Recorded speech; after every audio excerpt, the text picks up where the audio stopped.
So, guys, welcome back to another episode on A to the Show. We have Mike Montague with us on.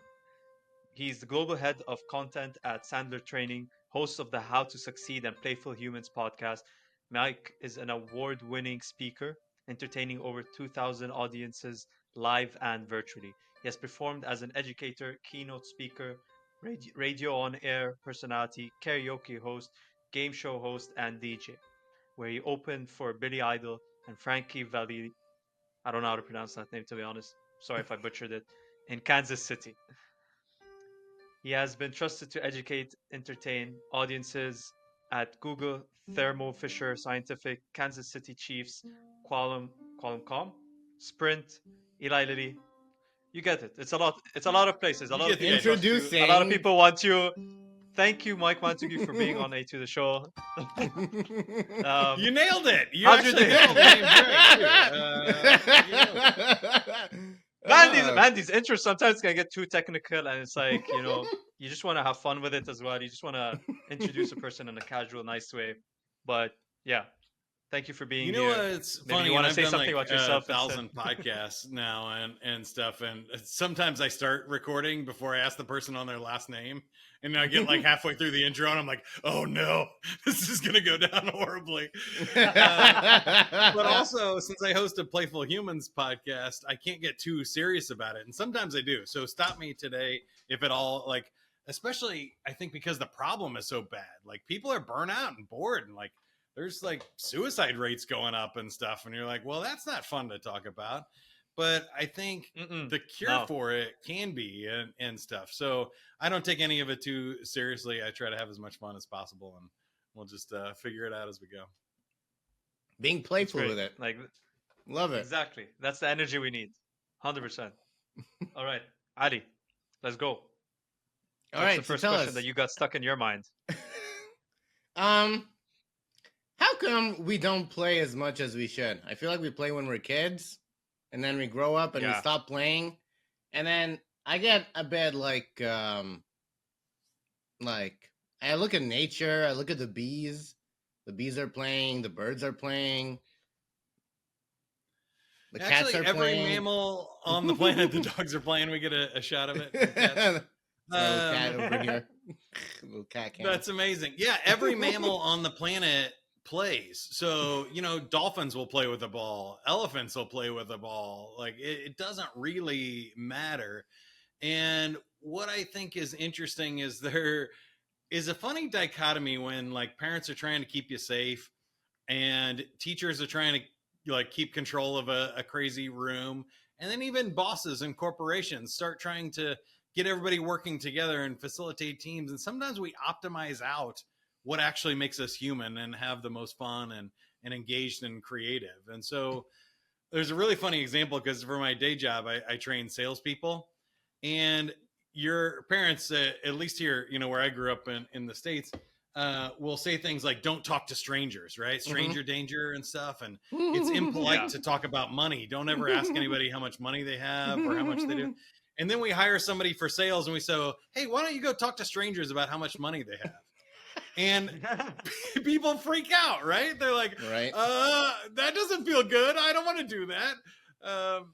That makes me feel real nervous. And so some things that serve us as children don't serve us as adults, and some things that serve us as children should serve us as adults, but we forgot. We think we have to be grown-ups and serious, and we have to, figure out how to adult in this life and be a professional to get paid for things.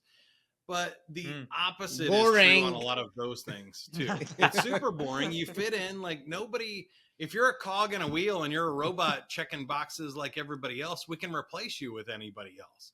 So what we really want is creative, unique individuals that are doing something that AI can't program for. They're breaking rules. They're making weird combinations, and they're engaging with empathy and human emotional connection with people. So it's really interesting. We stop playing basically because of stress. We start to try to impress girls, or we try to get good grades, or we try to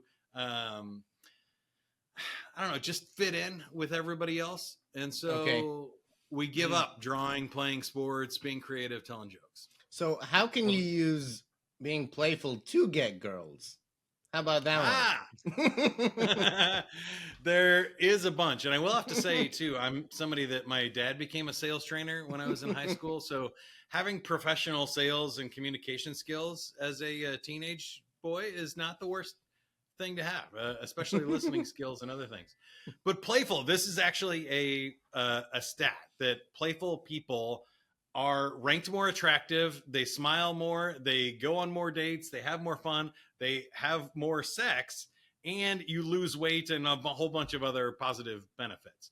So the research is there, and the reason for that is that you're basically putting good vibes out, right? If somebody's smiling more, you're gonna find that better than somebody that's scowling, stressed out, and hopped up on caffeine or something else in order to get their work done.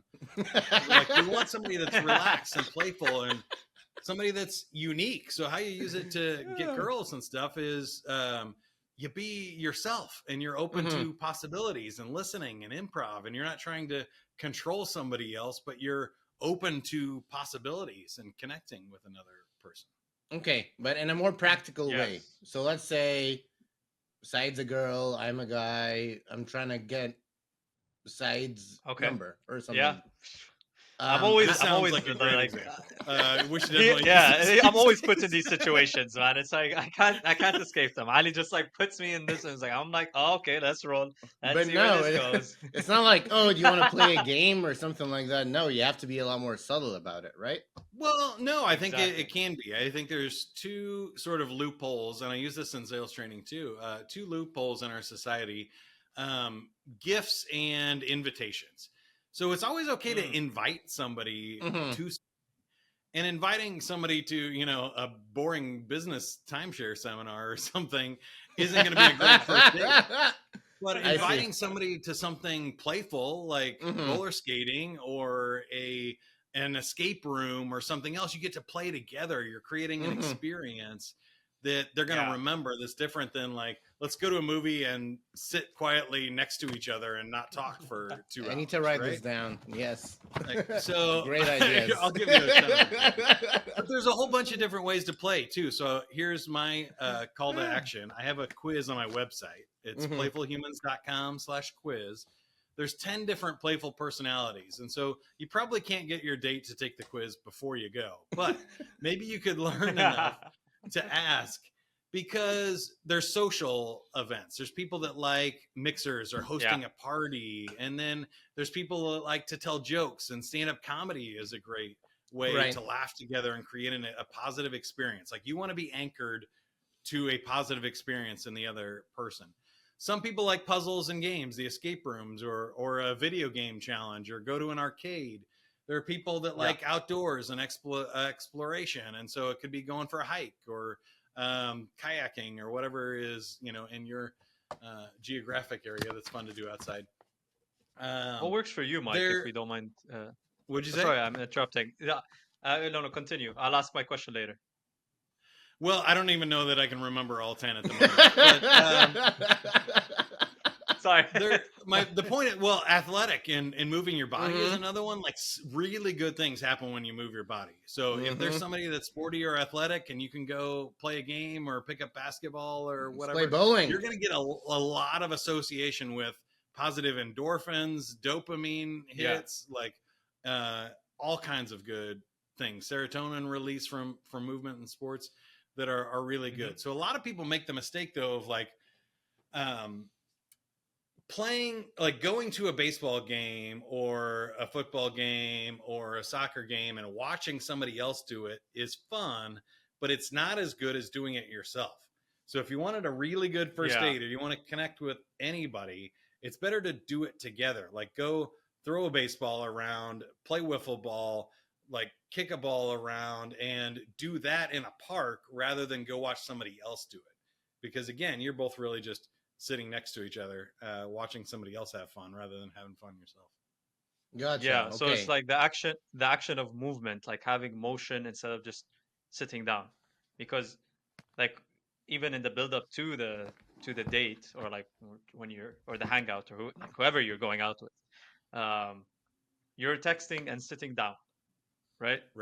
But then when you go out, you want to escape that initial situation, that initial part of the conversation, and then make it a bit more active. Because also, like, motion kind of stimulates the creative side in your mind, right? Yes. So you Like, got it there. It's mind, body, and spirit. I know those things have gone around for a long time, but if you can do something to move or engage your body, have a meal, move, walk, do something.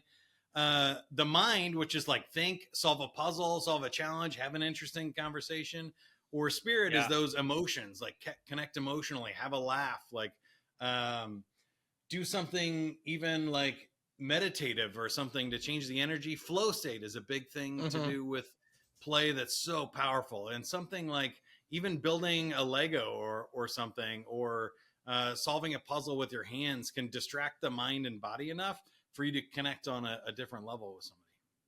yeah. I mean, that's why the three of us are standing up right now. It's just like it's helping us flow and think better, just like be more creative. Ali, for some reason, looks like a pimp from Miami or something, I'm like a standing on professor this thing pimp. right now too. Oh, he's doing the Extra balance fact board. Mike, I'm doing the balance board Dude, while which is on the amazing. pad. Hell yeah! Balancing this podcast. How about that? Talk about engaging the body, mind, and soul all And at I'm trying to once. figure out what the weather is there, because we've got sunglasses and a blazer. So is it sunny or is it cold out there? Sunny in California, yeah. There you go. It's really warm. But I'm in the playful mood, the playful spirit. I mean, so I'm getting your tips. I'm actually learning a lot from you. This is actually, I'm taking notes. I'm in the zone. Perfect. So next time I'm gonna be like, hey, sweetie, Saeed, and then you have to be playful with it. I know I get what you're trying to say. Yeah. You want to start with like something fun, like, are you from the UK? Because you're okay. Something like that. Reel them in a fun, playful way. Did I England that? All right. And then the next one is like, oh, do you want to go to an escape room with me and we can be locked in together and try to escape? How does that sound? Okay. I've heard that dates with you two are much like an escape room. You're really, spending an hour trying to get away.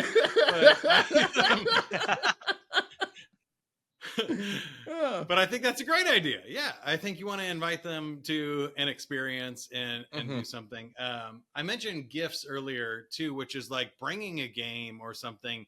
Sometimes you got to be careful and like not do it all the time, and it's a relationship. But I think for your friends, like with a dinner party or a family occasion or work colleagues and stuff, it's really great to like a deck of cards can be used in a lot of different ways. It can be, drawing to see who goes first, or it can be, playing a game and killing time while you're waiting, or drinking. There's a lot of different, things magic to do tricks with just a deck of cards. Yeah, magic tricks, entertain somebody.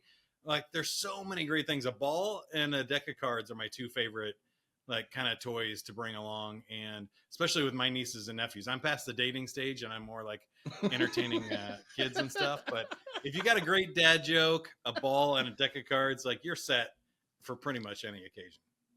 Perfect. I feel set up. Saeed, I feel like now I know how to approach people in a fun way. Now how can we approaching me now, or Saeed? How can we use play? How can we use play for homework? If you want to do homework better, how about that one? Ooh, that's a good one. Gamification is a really popular topic, especially in education these days. So I think what you want to do is get yourself the dopamine hits that we're getting on like social media and stuff now instead of our actual life. So especially with things you don't want to do, like cleaning the house or homework, it's really great to make a game out of it and give yourself points or scores or rewards for different points. So think about even like a video game of like level up. If I get 3 pages written, I can go, get a snack. Or if I can get this stuff done, then I have permission to do whatever I want to do. And set up different levels, skill levels, and rewards for different activities really helps you kind of turn it into a game. Good music is also a really great tip. So I mentioned the cards. Yeah. If you have, everybody has music in their pocket and stuff these days too, but get yourself in a flow state with music, or put on some music that you enjoy and reward yourself with that, is a great way to make any task just a little bit more fun. It definitely helps with house chores as well. Like that's something I noticed, or like while cooking, uh, like doing like listening to music just while you're cooking, or like washing the dishes, mopping around the house. It's like Yeah. just helps you get in the flow and just like actually enjoy it. And playing music is even better. So I love what you're doing there, because as we mentioned, there's sort of like this, there's like fake play, there's partial play, and then there was what like psychologists call true play. So fake play is like drinking at a bar with your friends. You're not actually having fun. Everybody kind of feels like they're having fun, but it usually, if you do it too long, will end in disaster, right? Or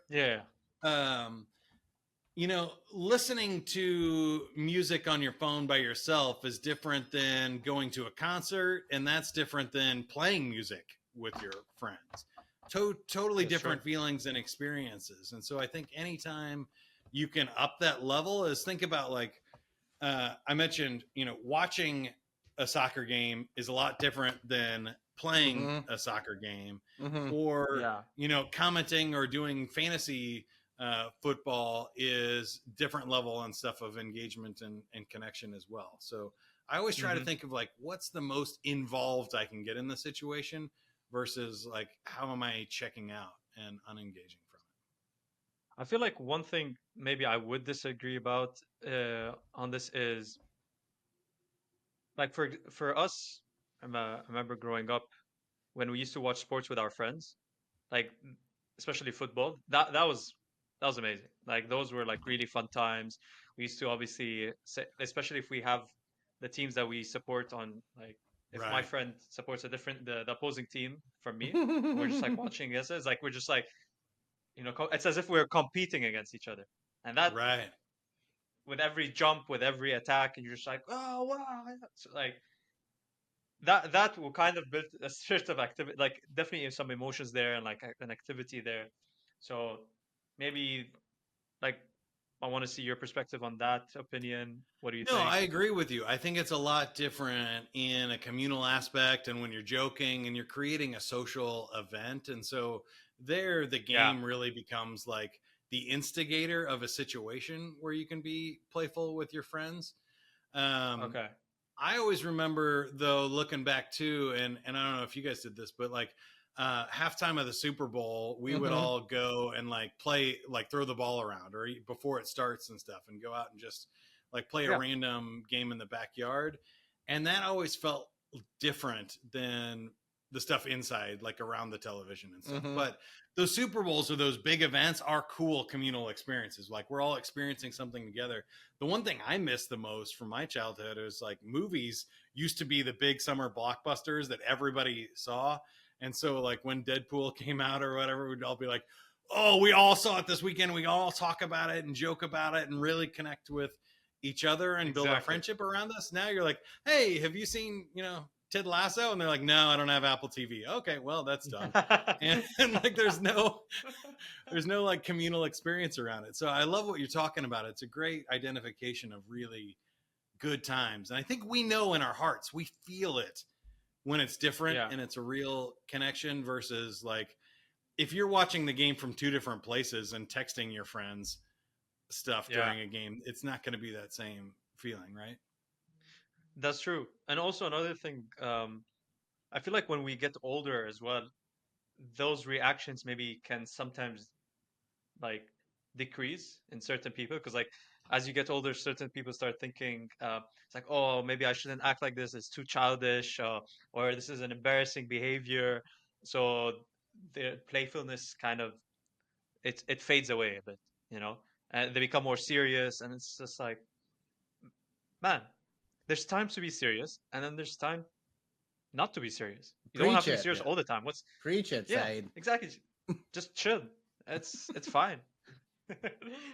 I think what I've also noticed that I love, and I can't wait till I get to this phase, but if you've ever met really old people, like they've run out of shits to give. Like they are also back to like, I don't care what anybody thinks. They're at like 10-year-old play. Like they'll say anything, they'll do anything. They're like, I'm just here to be happy and experience as much fun as I can. And they've given up that societal norm part that I think we hold on to. But you really nailed it there with the timing. If you've probably noticed already, like I've researched this, I've read a ton of books, I've talked to psychologists, I've interviewed over 175 people. I put a lot of work into play at this point. So I'm not just a bow tie wearing clown that's like a homeless artist, living in a van down I can be serious. I can help large organizations, like you mentioned earlier, Facebook and Google and things, have more fun at their holiday parties and make a lot of money doing what I'm doing and be a professional, but still have fun, joke, mess around with my friends, not take myself too seriously. And I think just enjoy life in the most authentic way possible. When we're trying to be something else or we're trying to make somebody else happy, we're not doing what's right for ourselves. And that's where I think people get sideways, is they think that fitting in will help them be more successful. And all the research shows that it doesn't. It makes you less successful. Love it. All right. Yeah. Saeed, I just want to comment on your shirt, Mike. I love your shirt. That's a beautiful face. Love it. Got the logo. I see where this is going. Where is it going, go Saeed? No, you told me, Annie. That's all I had to say. Okay, cool. Okay. I was expecting him to start roasting me out of nowhere. Just like he compliments the guest, and then he's like, Saeed, No, I just wanted to talk about like party poopers. We've all heard of those. Yeah. Those are the worst people on the planet. They're pooping all over parties, and we hate them. So, analyze a party pooper. Where are they coming from? What to do about party poopers? What's the solution? I think there's a lot to unpack here. So first of all, like I try to not invite them to the party and not worry about people that don't get the joke. So one of my favorite jokes is, what did the bra say to the hat? You go on ahead. I'm going to give these two a lift. Now, if that joke is not for you, that's okay. I think it's funny. It's harmless. Like it's just dirty enough for like a 5th grade audience and like teenage boys to like giggle at, but not enough to get you in trouble. I think it's a really funny joke. But people that don't get it, that's okay. My sense of humor is not for you, and so I'm going to be myself, and especially in this connected world online and stuff, is I can attract people to my podcast and my YouTube channel that like that type of stuff. And I don't have to worry about the ones that go, oh, that's inappropriate, or that's a dumb dad joke, or what. Okay, then it's not for you. Don't subscribe. Ignore it. You don't have to watch any more of it. Click on another video. But I think the people that do like it come to me for that. So then I'm building up this audience and people around me of people that get the joke. And that's really nice. There are occasions, though, where their bosses, family members, spouses, or something that you can't necessarily distance yourself from. Yep. So in those cases, I like to think about some different frameworks of seeing the world. Like, especially people that love you in your family, they don't want you to fail. Right? They're trying to protect you in most cases. So it's not that they're being a party pooper because they want you to be miserable. They're afraid that if you're having fun, you're not going to be successful, or you're not going to fit in, or you're going to offend somebody and stuff. And all of those are okay instincts. They're just not very helpful. So I'm going to go super deep on you because I think you guys are with me. So there's 4 different types of people when they go out in the world. The world's a big, scary, confusing place, right? We all got to make money. There's threats out there. It's getting more bonkers by the day. One group of people says the best way to get along in the world is go out there and be big and bad. And if you're the most dominant person in the room, nobody's going to try and mess with you, right? Yeah, alpha. So it's not necessarily right or wrong in some situations, like Saeed said, that can fit. Other people are the opposite of that. They're like, look, the best way to get along in this world is to fly under the radar. You don't make any waves. You don't rock the boat. If you're super quiet and small, nobody will even notice you. And you can just kind of like slide through life. Again, not right or wrong in some situations. That's probably an okay way to go. People on a different end of the spectrum are like rule followers, and they're like, you have to dot every I, cross every T, like check every box. You got to follow these rules. And as long as you follow the rules, you won't get in trouble. These people did really well in school. They do really well in companies. They just want to do everything absolutely perfect. And if you follow the system and don't make any mistakes, nobody will mess with you. And that's okay in some situations, like paying your taxes or something, right? Like it helps to do that right, because the government doesn't negotiate. So if you try and bully them, or you try and fly under the radar and not pay your taxes, it's not going to work out well.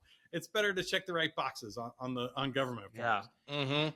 The opposite of those people are really, I think, the most playful people. And there's the fourth group of people that when they go out in the world, they want to be liked. They go, look, if you're having a lot of fun, if people like you, they're not going to try and hurt you. So if you're well liked, if you have charisma, if you're playing and other things, you'll attract goodness to yourself instead of the people that attract you. And again, that's not appropriate in all the times. If your kid's running into the street, or, you know, the business is going to fail if we don't get this box checked correctly, that's probably not the person you want in charge at the moment, right? We need somebody a little bit more dominant or somebody more accurate. So when people are party pooping, it really helps to ask yourself, like, why? Are they thinking we're drawing too much attention? Are they worried that we're going to create a dangerous opportunity for ourselves? Or are they worried that we're breaking some sort of rule that they have in their head that wasn't expressed or doesn't apply anymore? So those are the four people. Yes. I saw you raise your hand. I had my hand up. I had my hand up. Yes, I'm crossing the T's. I'm crossing the T's, putting the dots on the I's, and all that shit. Oh my god, dude! Just join the flow, dude. You don't need to raise your hand. Just join the podcast. Participate. Let me be. Stop bullying me, man. Stop bullying me, man. But no, what I want to ask, Mike, is it possible to be well balanced out, that you can be all four of these in the right time, in the right circumstances? You know, instead of just being one very specific personality. It's like, can you somehow incorporate all four? Yeah, I think that is the best thing. They all have values in different circumstances. So rather than the personalities, I think we can shift to those. Some people are more flexible than others based on their upbringing and their habits up to this point in their life. You can change anytime, but I kind of equate it to like a cell phone. If it's plugged in, you can go all day. If you're working in the way that you like to see the world, you're going to be really happy and energetic. If you hate spreadsheets and you're forced to do the taxes for your family, you are going to be draining on battery power real fast. It's like having too many windows open, too many apps open on your phone, and you're not plugged in.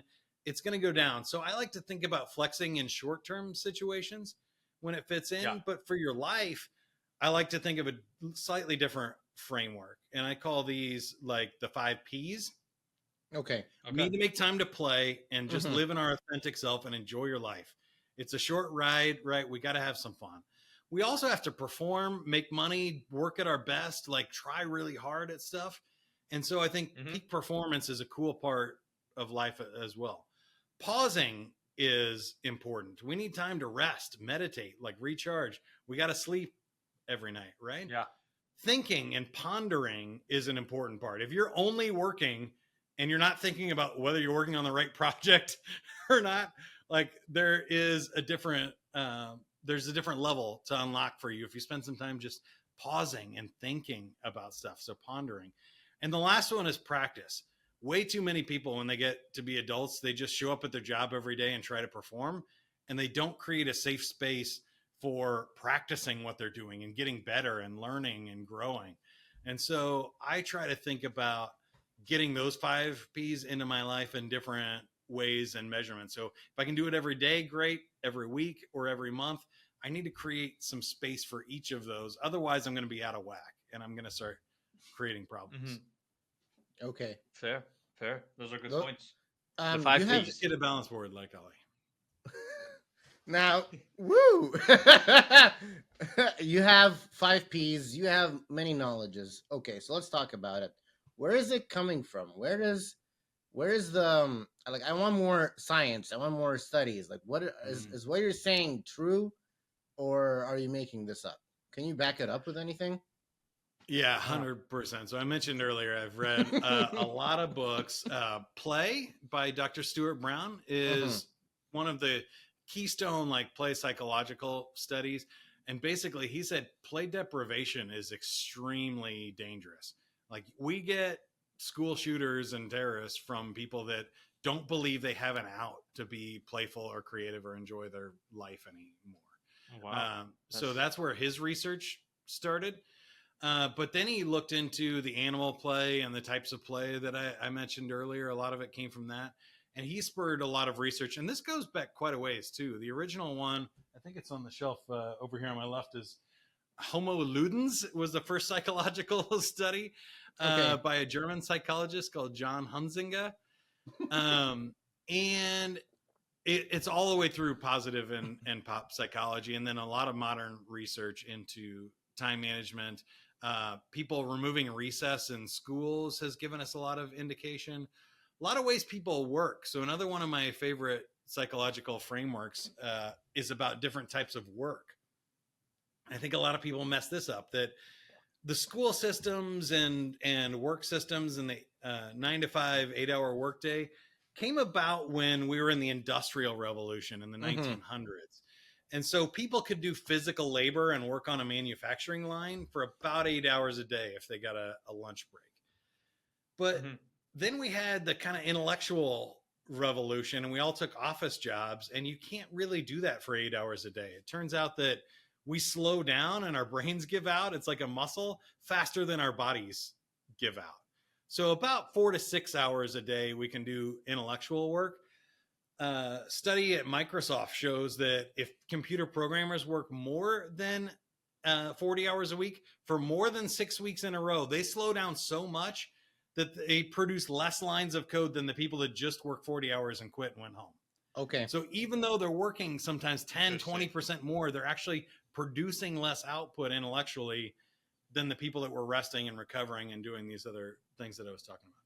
Then finally, there's this emotional work. And this is really the stuff that I love and I geek out on to the most, is when we're talking about sales or customer service or say psychologist work, social work, things like that. It's an emotional job. And in these jobs, the opposite is true. The more you try to sell somebody, the less likely they are to buy. The more you try to make somebody love you, the less likely they are to love you. The more you try to tell them that they need to go to rehab, the less likely they are to go. What you have to do is do the opposite. You have to listen. You have to emotionally engage. You have to be vulnerable and a lot of other things that require a completely different skill set. And these jobs, people can't do. Like if you're trying to work a suicide hotline or social work or something, if you're putting yourself out there in that sort of emotional vulnerability more than 4 hours a day, like it's exhausting. But they're doing really important work. And creative work is the same way. So I gave you the bad examples, and I did give you a fair warning on that at the beginning of the podcast. So let me flip that. Same thing with creative ideas, like the people that work at Pixar or innovative, technology companies. You can't come up with a genius creative idea or a funny joke for a stand-up comedian 8-12 hours a day. It just doesn't work like that. You have to spend time thinking, finding creative inputs, and maybe you need one genius attack a day to pay for your salary for the whole year, right? Sometimes it's only one idea a year. So sales is another great example where I had one guy that he worked on 4 accounts, did 2 proposals, and made 1 sale for $4 million in the entire year. So we don't need him doing 187 proposals a day. We need him to make one $4 million sale, and he pays for his salary for the entire year. And so that's where I think people mess these up. When you try to apply rules for physical work to emotional labor, it doesn't work. When you try to apply emotional stuff to intellectual work, it doesn't work either. And it's really confusing, but really cool science behind all these that we're learning.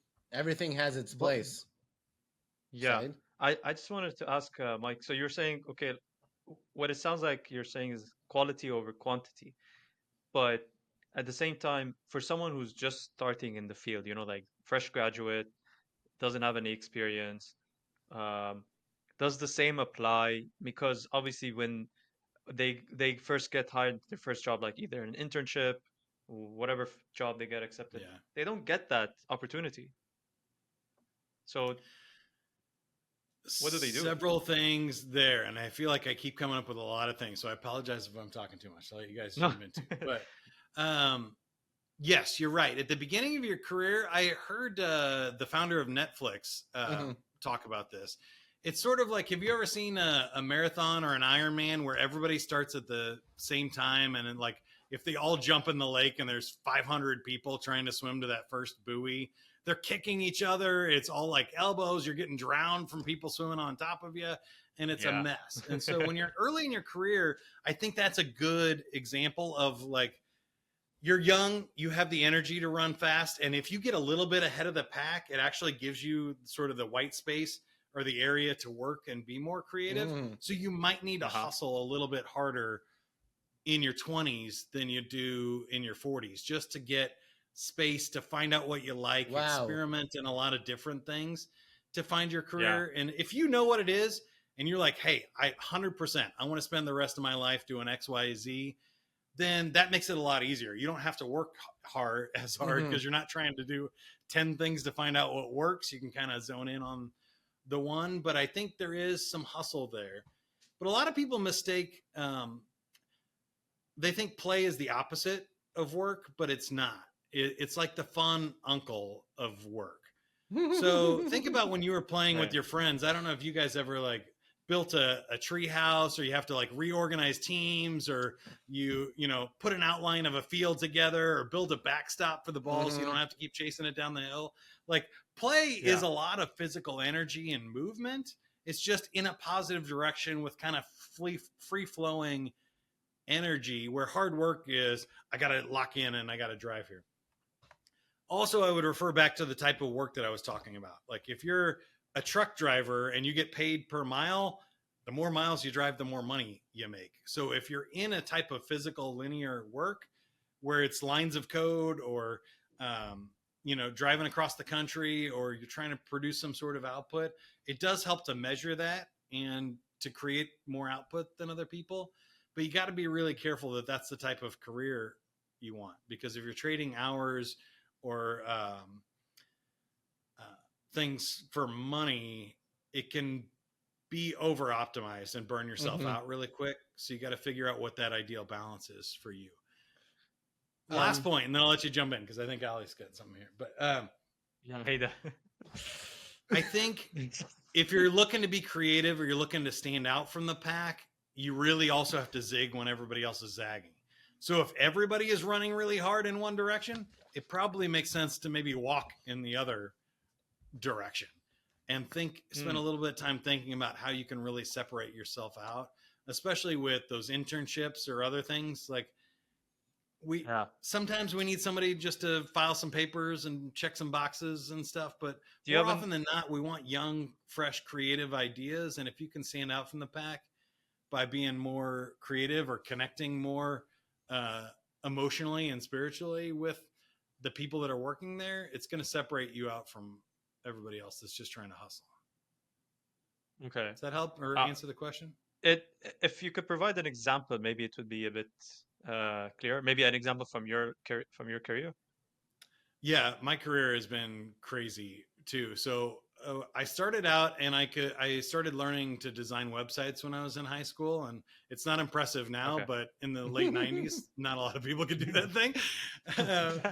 So I didn't want to be a computer nerd and stuck behind a computer all day. I wanted to be cool and be on the radio. And it turns out that being on the radio is being in a room by yourself behind a computer all day, except it makes a quarter of what computer programmers make. So there's lesson number one. Lesson number two is, to be on the radio, like, we don't need button pushers. We need somebody that's creative and stands out. So the way I got a job in radio was, I figured I got to start doing it, right? Like, nobody hands you a radio show and says, hey, you're walking down the street and you seem funny. Why don't you come in here and be on the air for 6 hours and do the same thing? So I started by DJing in bars and clubs. And I had, like, a crappy Tuesday night show was my first thing from 9 to 1 a.m. on Tuesday night, 4 people in the bar.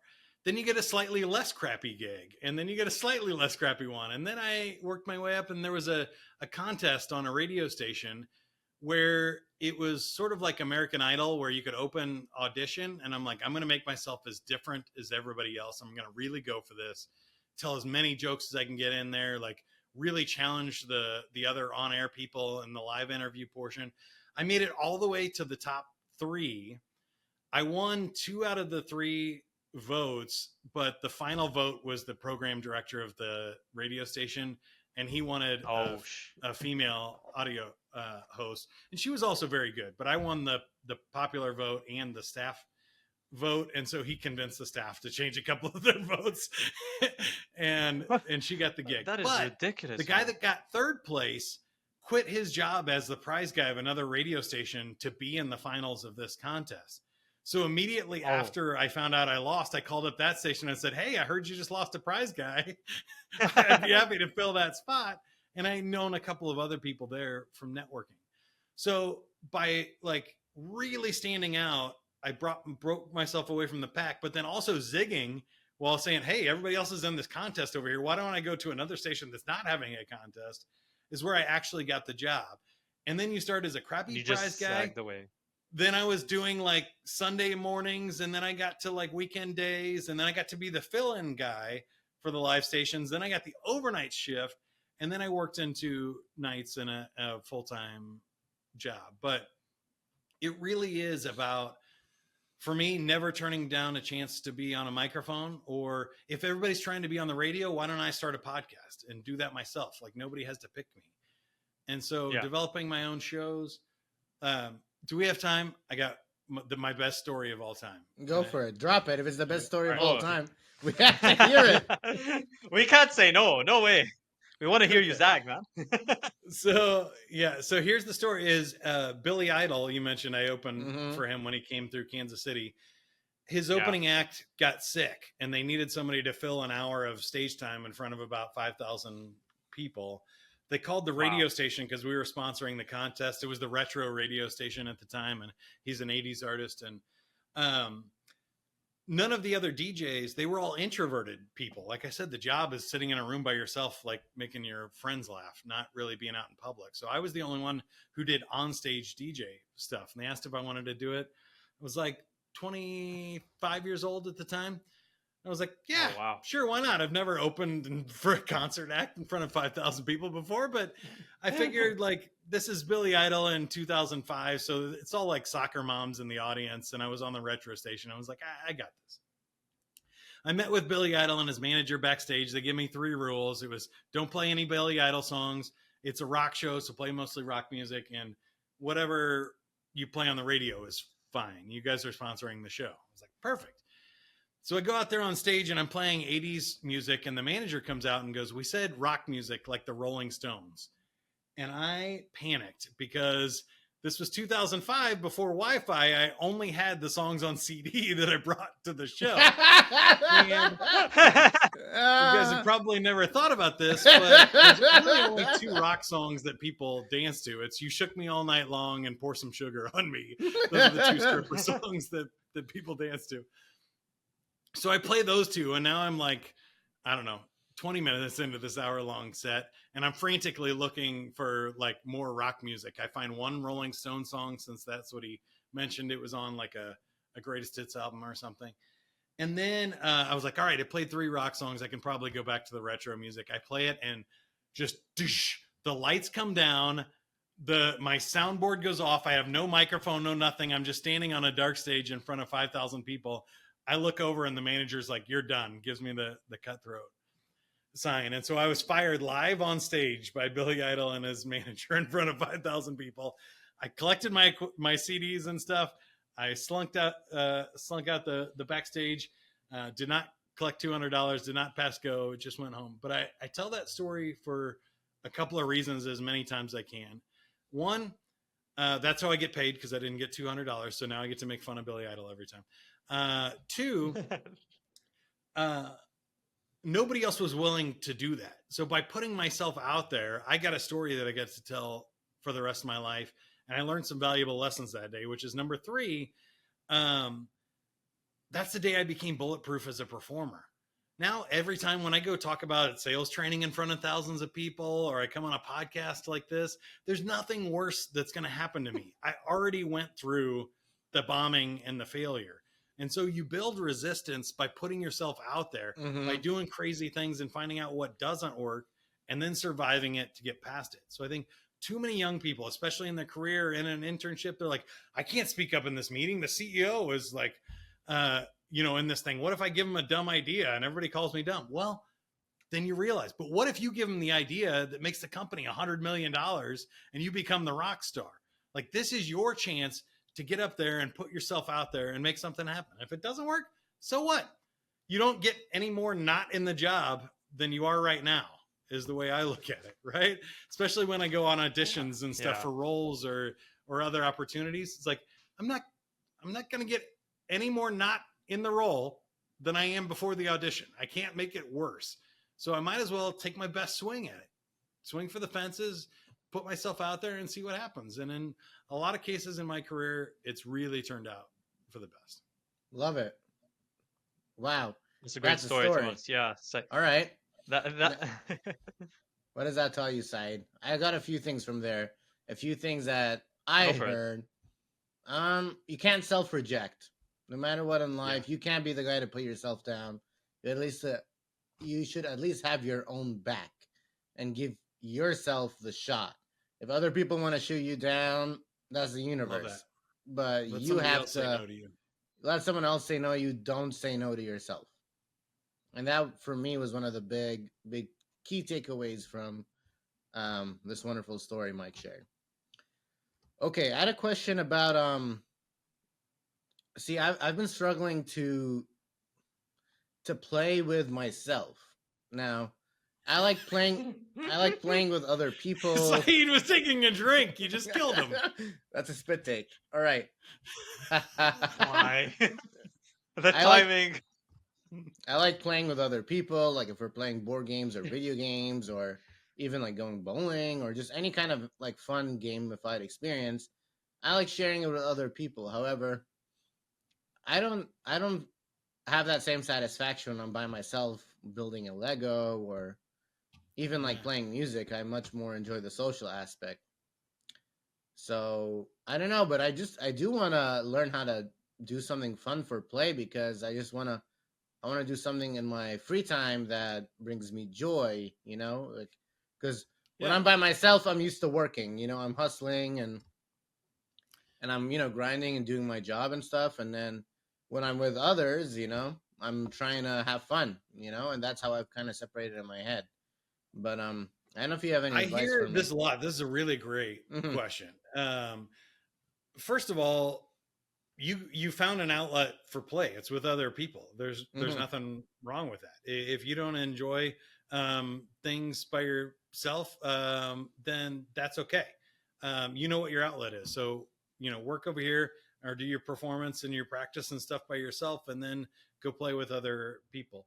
Second thought, though, is a lot of people judge what's play, and I try not to do that. So there's a lot of things you could do by yourself. Maybe it's creative writing or doing a podcast, or it could be, like I said, puzzles, board games, or whatever. It doesn't sound like those are your thing, but maybe it is something you haven't thought of yet, like exploring, like go for a walk or people watch or something else that's just for you that'll get you outside your comfort zone, but maybe be a little bit more engaging. So I think even reading can be a form of play if you really enjoy like a creative novel, or you're following some sort of interesting thing. I consider the podcast play and work for me, because I get to talk to you guys and meet interesting, cool people. So I get into a flow state and I'm having fun. And so whether I'm getting paid for it or not, doesn't matter. And whether it's with me or it's virtual or it's live, I try not to judge too much. Is there anything that comes to mind that you're like, oh, I really do love trying new restaurants though, or I love like, I don't know, going on any adventures or anything by yourself? Yeah, by myself. I don't know, but that's something I need to explore more. I'm Yeah. usually working, and then when I'm having fun with other people, What not by about creative myself. outlets? Is it just the Mhm. music, or do you ever like I draw, paint, do write, or anything? Yeah, I like to write a bit. I do like movies. I do like playing music. Maybe I can consider doing more writing in my downtime, or like you said, reading. Yeah. Those are things I enjoy doing. Um, Sometimes I'll have even to for me, when explore. I'm not in, just watching stand-up comedy or Hmm. other things is like a peaceful relaxation and play for me. Totally. No, totally. Yeah, Yeah. What for about me, you, that's where I'm Saeed? more What's your aligned. favorite way to play? What about you, Said? Um, I do enjoy a lot of like spending time with other people as well. But when I first moved here to the I'm based in London, so I moved here like 3 years ago. I when I was living in Lebanon, I was always surrounded by friends and family and community, so I always had that engagement. Always, we went out to do something. We didn't really stay at home. It wasn't really fun to stay at home as well because of multiple issues in the with lack of Wi-Fi and electricity, blah blah blah. But but over here, obviously, you have these benefits, so you tend to take advantage of it, and you do stay at home. So I spent a lot of time with myself, playing video games, just sitting, chilling, having quiet time, just like delving into my thoughts.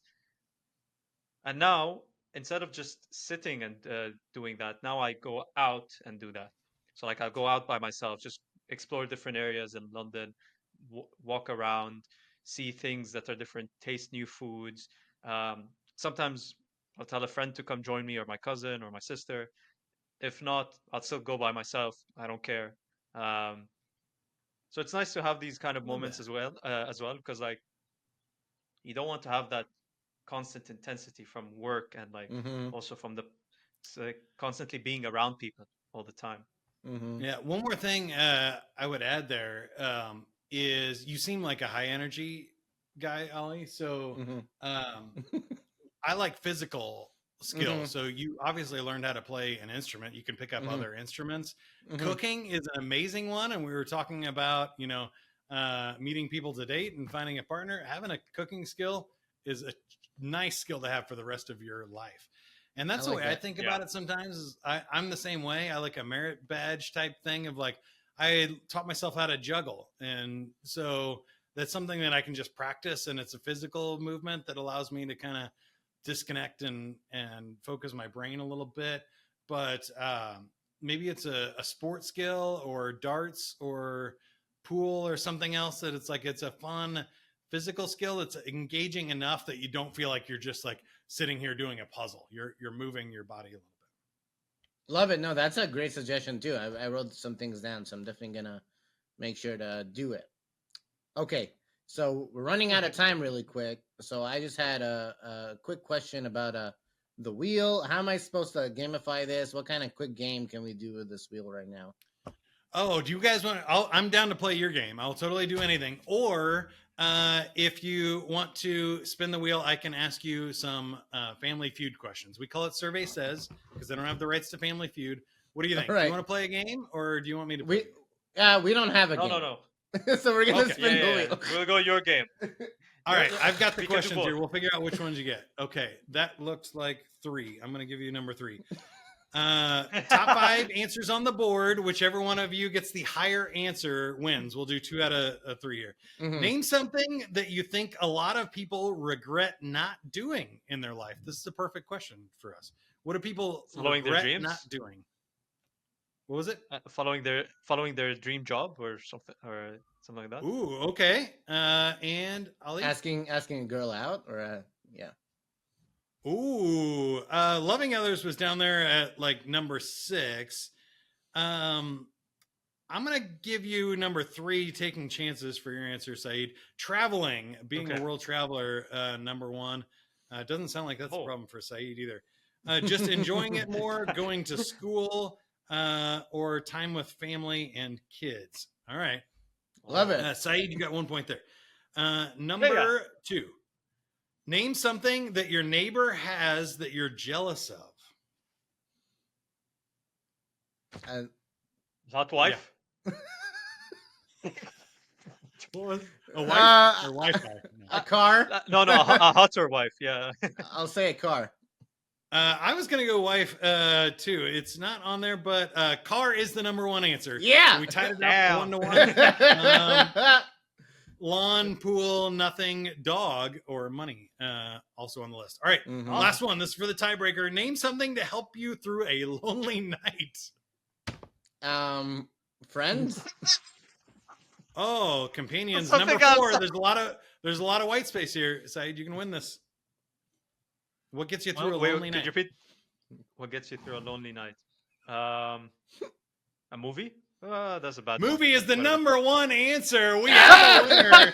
Congratulations, Saeed. All Congrats. right. You got me this book, time. Food, music, Love it. or pet also on the list. Nicely done. Thanks for playing. Well done, Mike. That was a fun one. There you go. Hell Saeed, yeah. this was a fun episode. Tell us, sing it to us. What This- are we gonna do? What have you learned in today's episode? Well, the most important thing is we learned how to play. We learned how to play in the right times, in the right situations, and when not to play as well, just in case. But like we were saying on the podcast, without play, you're what's the like, you're not really enjoying life. There's a lot of deprivation happening there. And Mike, thank you for sharing all of this insight that you have on how to be playful, and also being vulnerable, sharing the story of you bombing in front of 5,000 people. For sure. Definitely very educational, very inspirational, and please tell everyone how they can connect with you and how they can, get in touch. Sure. I have 2 podcasts, Playful Humans. Since you're listening to a podcast, I interview people that play for a living. They have a ton of fun and they've made a life and a career out of play. I also have the How to Succeed podcast, which is sales and management. That's the big popular one if you're in a sales or leadership career, a small business owner. That one has like over 3.5 million downloads and stuff. Does pretty good. But go to playfulhumans.com/quiz and take that playful personality quiz. Find out what your personality style is, and then get a few tips on how you can lean into that more and have more fun, flow, and fulfillment in your life. Thanks for having me, guys. Hell yeah. Woo! Awesome. Love it. Thank you guys for watching this. Thank you guys for watching this podcast. Thank Subscribe. you for following us. Please don't forget to subscribe. You guys know how we end this. We salute to cover the camera. And peace. Woo!